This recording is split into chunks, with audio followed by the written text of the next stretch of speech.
ಅಬಕಾರಿ ಇಲಾಖೆ ದಾಳಿ, 70 ಲೀಟರ್ ಸೇಂದಿ ವಶ. ರಾಯಚೂರಿನ ಮಡ್ಡಿಪೇಟೆ ಪ್ರದೇಶದ ಕೊರವರ ಓಣಿಯಲ್ಲಿರುವ ಸಮುದಾಯ ಭವನದ ಮೇಲೆ ಅಬಕಾರಿ ಇಲಾಖೆ ಇಂದು ಮಧ್ಯಾಹ್ನ 12:30 ಗಂಟೆಗೆ ದಾಳಿ ನಡೆಸಿದೆ. ಈ ದಾಳಿಯಲ್ಲಿ 70 ಲೀಟರ್ ಸೇಂದಿಯನ್ನು ವಶಪಡಿಸಿಕೊಳ್ಳಲಾಗಿದೆ. ಬೆಳಗಾವಿಯ ಅಬಕಾರಿ ಅಪರ ಆಯುಕ್ತರ ಜಾರಿ ಮತ್ತು ಅಪರಾಧ ಆದೇಶದನ್ವಯ ಕಲಬುರಗಿ ವಿಭಾಗದ ಅಬಕಾರಿ ಜಂಟಿ ಆಯುಕ್ತರು ಹಾಗೂ ರಾಯಚೂರು ಜಿಲ್ಲಾ ಉಪ ಆಯುಕ್ತರ ಮಾರ್ಗದರ್ಶನದಲ್ಲಿ ಈ ಕಾರ್ಯಾಚರಣೆ ನಡೆಯಿತು. ಅಬಕಾರಿ ಉಪ ಅಧೀಕ್ಷಕರ ಕಚೇರಿ, ಡಿಸಿಇ ಐಬಿ ಕಚೇರಿ, ರಾಯಚೂರು ಮತ್ತು ಮಾನವಿ ವಲಯದ ಸಿಬ್ಬಂದಿಗಳು ಹಾಗೂ ಮಾರ್ಕೆಟ್ ಯಾರ್ಡ್ ಪೊಲೀಸ್ ಠಾಣೆಯ ಸಿಬ್ಬಂದಿಗಳ ಸಹಕಾರದೊಂದಿಗೆ ದಾಳಿ ನಡೆಸಲಾಯಿತು. ಸೇಂದಿ ಮಾರಾಟ ಮಾಡುತ್ತಿದ್ದ ಉರುಕುಂದಮ್ಮ ಗಂಡ ವೀರೇಶ್ ಅಡ್ಗಜ್ಜಿ ವೀರೇಶ್ ಎಂಬುವವರು ಸ್ಥಳದಿಂದ ಪರಾರಿಯಾಗಿದ್ದಾರೆ. ಆರೋಪಿಯ ವಿರುದ್ಧ ಅಬಕಾರಿ ಉಪನಿರೀಕ್ಷಕರು, ರಾಯಚೂರು ಉಪವಿಭಾಗದವರು ಗುನ್ನೆ ಸಂಖ್ಯೆ 01 2025ರಿಂದ 26ರಲ್ಲಿ ಪ್ರಕರಣ ದಾಖಲಿಸಿದ್ದಾರೆ. ವೇದ ಕಣ್ಣಿನ ಆಸ್ಪತ್ರೆ, eye hospital Yadgir. Yadgir news ವತಿಯಿಂದ ಬಂದವರಿಗೆ ವಿಶೇಷ ರಿಯಾಯಿತಿ ದರ.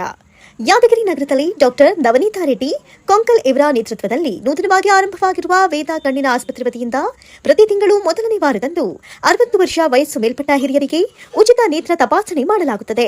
ವಿಶೇಷ ಸೂಚನೆ: ಈ ಶಿಬಿರದ ಕಾಲಾವಧಿ 2 ತಿಂಗಳು ಮಾತ್ರ. ವೇದ ಕಣ್ಣಿನ ಆಸ್ಪತ್ರೆ, ಕಾಟ್ಲೂರು ಪೆಟ್ರೋಲ್ ಪಂಪ್ ಹತ್ತಿರ, ಎಸ್ಟಿಎನ್ ಹೋಟೆಲ್ ಎದುರುಗಡೆ, ಮಹಾವೀರ ಕಾಂಪ್ಲೆಕ್ಸ್, ಯಾದಗಿರಿ. ಸಂಪರ್ಕಿಸಿ 9677387642.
ಈ ಸುದ್ದಿಯ ಪ್ರಾಯೋಜಕರು MOS electronics. TV, fridge, air cooler, washing machine, LED TV, grinder ಸೇರಿದಂತೆ ಮನೆಯಲ್ಲಿ ಬಳಕೆಯಾಗುವ ಎಲ್ಲ ತರಹದ ಸಾಮಾನುಗಳು, ಎಲ್ಲ multi brand products Bajaj EMI ಕಂತುಗಳಲ್ಲಿ ಸಿಗುತ್ತವೆ.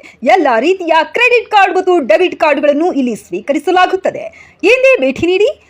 ನಾಮ್ complex, Gandhi Chowk, main road, Yadagiri. Mobile ಸಂಖ್ಯೆ 9035611992.